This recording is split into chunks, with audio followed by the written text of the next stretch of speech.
how to view someone's LinkedIn profile anonymously. First, when you get into that selection, you need to tap on your profile action on your settings side.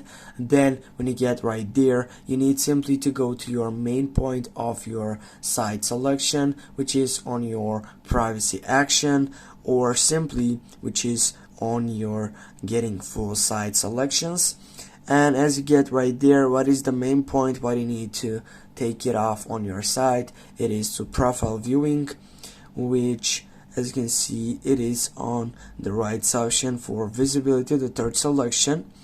And yeah, just go profile viewing options, and when you get into profile viewing, as you can see all that stuff, it is your name and your headline section and all that stuff, but you can select private mode, which is right here. And when you got your private mode, from now on you can simply go and view which and whatever account you want on LinkedIn, and it will take you by anonym, or simply it will be known as someone who cannot see your site selections.